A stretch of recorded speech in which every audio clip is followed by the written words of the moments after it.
Hi folks, been having a bit of a French theme recently and I thought it was the turn of the treble viol to play something nice and frilly and French.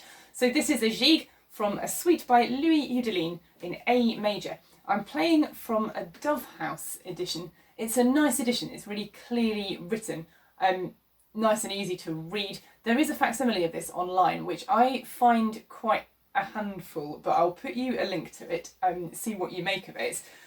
One of the things you have to bear in mind is that not all composers use the same symbols for their ornaments. Lots of them are very, very similar, but not identical. So if I play you the beginning of this gigue, just see if you can work out exactly what relates to which ornament and what relates to bow direction, and then we'll think about what we might do with them.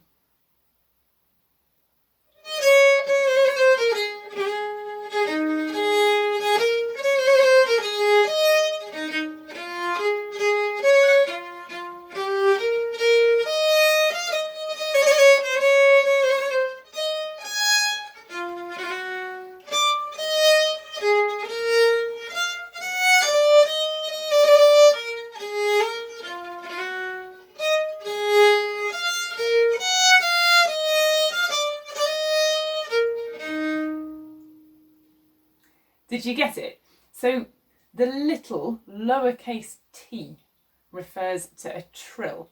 And if we were in Marais music, he would use the little comma tadpole, wouldn't he, for a trill? So a little lowercase t.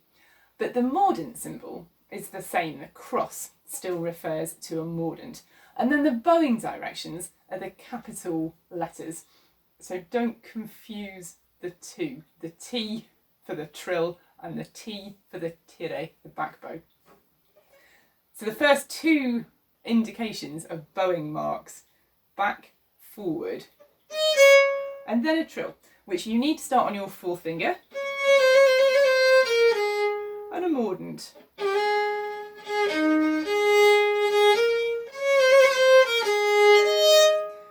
I think this really highlights the difference between a trill with its harmonic placement on the downbeat of a note that's going to be dissonant with the chord that you're playing. And you need to hear it and hear the relief of the falling away. And a mordant that has a kind of perky rhythmic intention. Let's go from the top. 1 and 2.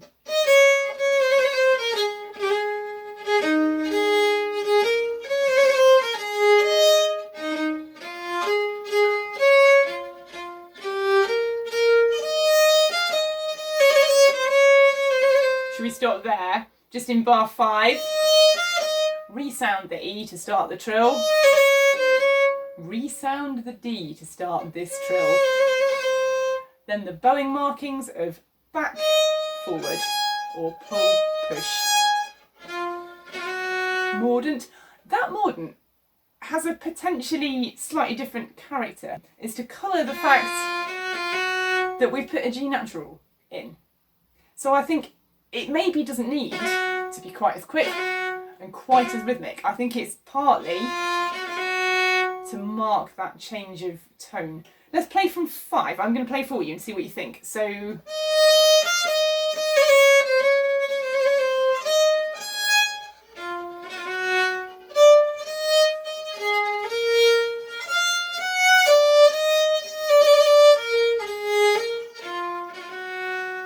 do you see what I mean about them just being a bit less, perhaps a bit less energetic and more to do with turning the corner for that accidental that's marked as the G natural? Should we play from 5 together?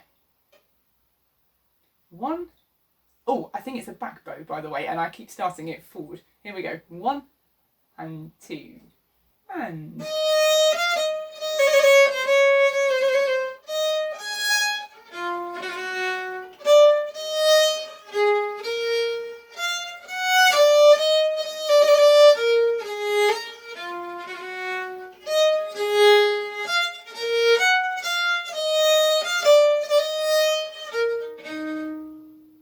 Just make sure you've got enough fingers left to play the D sharp at the end. You need a 2 on the E, don't you? Otherwise we won't have anything left to play that with. Let's do the whole of the first section then, shall we? This is quite a steady gigue, but I think that's perfectly okay for now. Here we go. 1 and 2.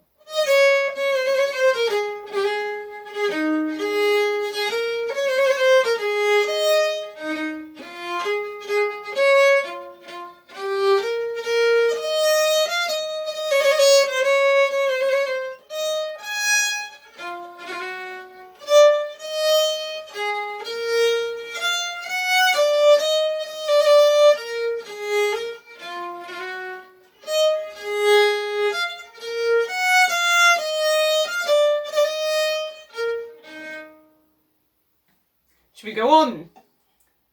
Get your step ladder out. Plant your third finger on the top fret. It'll help you find out where the B is. It's a little bit fiddly, this next bit.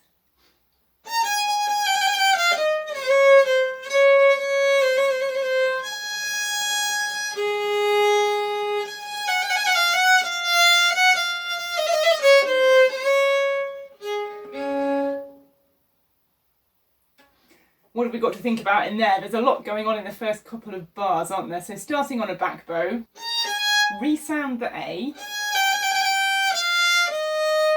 and then mordant on the D, resound the D. That's the longest trill we've had so far. So you can afford to sit on the upper note for quite a long time, start the trill not too quick, and speed it up. Then the top note, if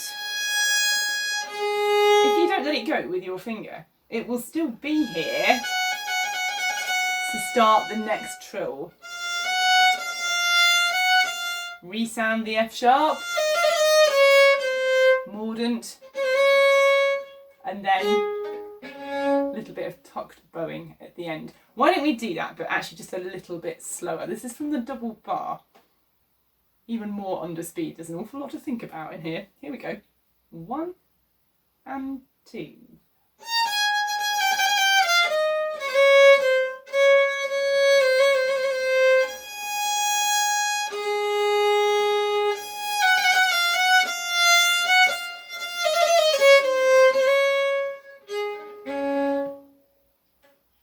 Should we do it again? Just the same bit.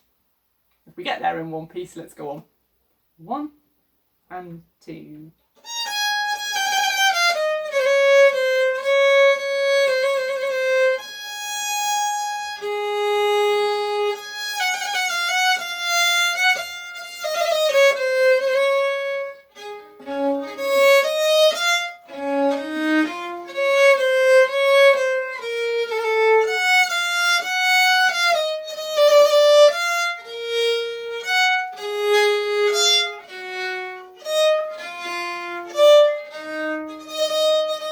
Why don't we stop there just for a second? So from where we left off in bar 17, the last 2 notes of that bar, you need to play this B with a 2 and then play it again and trill down. This E needs to be a 2 and play it again and trill down.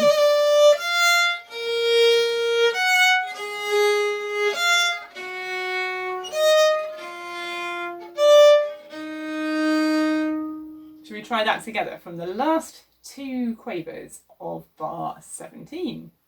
1 and 2.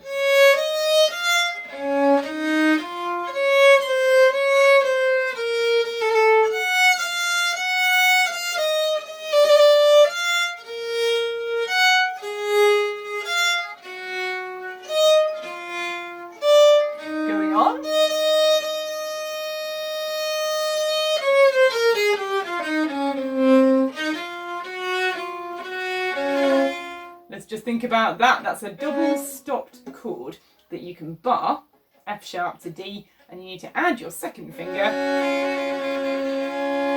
to trill the top note. And you're already playing the G, aren't you, in the bar beforehand? So the G is already there. You add your 1 as a bar behind it, resound the G, and trill down. Going on.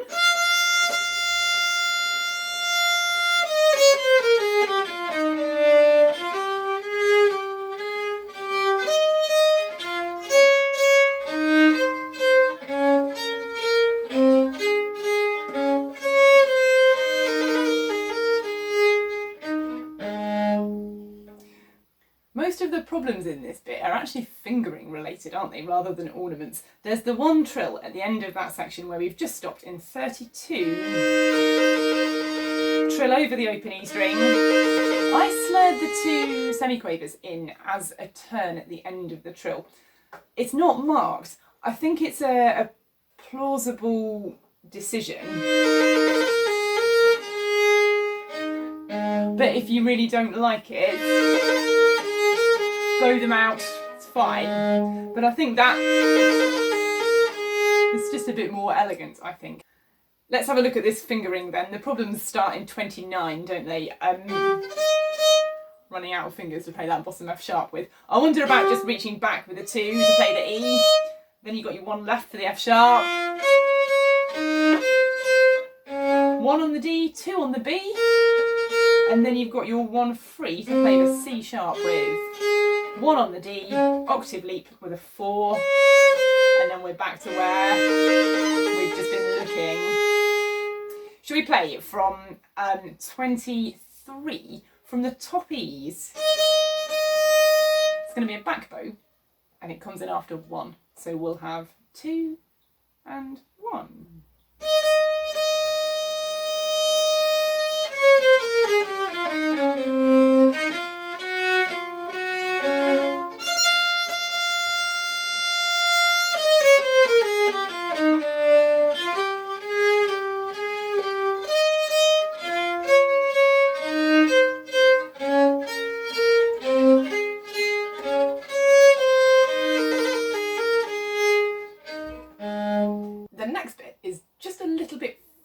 After that bottom note, we've got a triplet semiquaver leading up to the top of the trill and into the next bar. It's just a slightly awkward moment to get around. Shall we go from 32 so that we've got a sort of momentum going and we stand a chance of being able to count our way while tripleting and trilling through 33 when we get there. So this is 32, 1 and 2 and...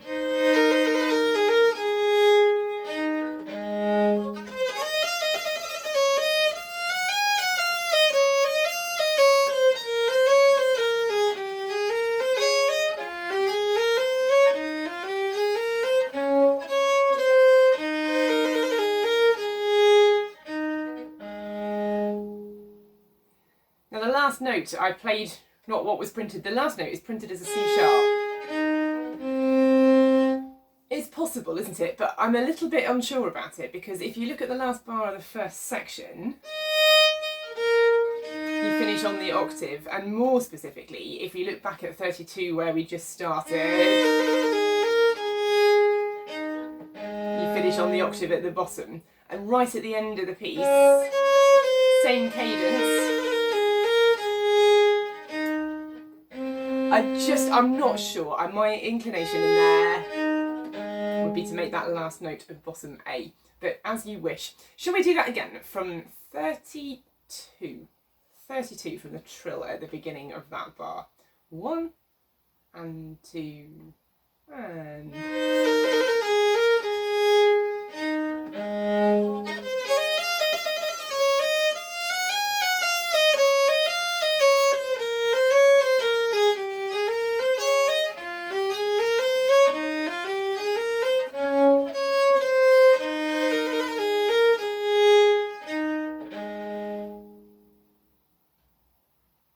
How about the whole of the second half then? It's a long way away, isn't it? Back to the middle of the piece. So put your third finger on the top fret. Find yourself a nice B. And let's play the whole of the second section. 1 and 2.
Shall I play you a bass line then and we'll put the whole thing together?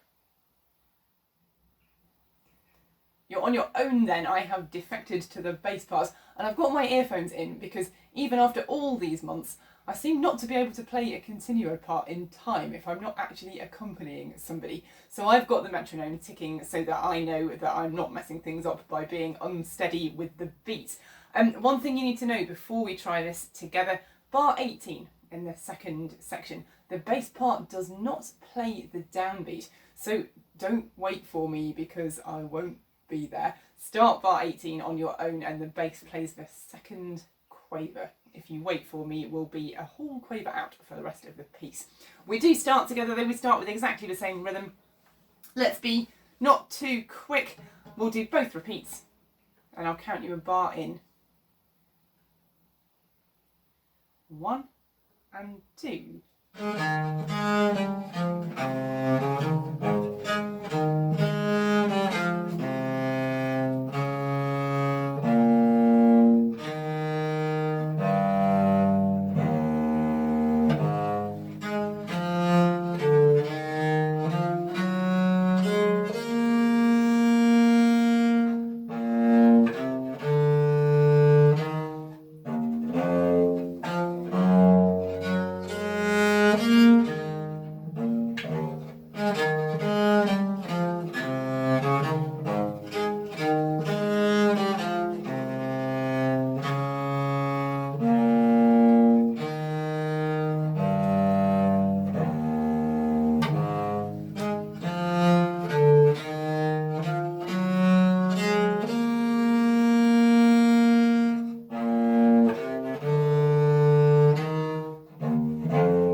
I've notched the speed up just by a little bit, so we're a slightly more jiggy type of gigue.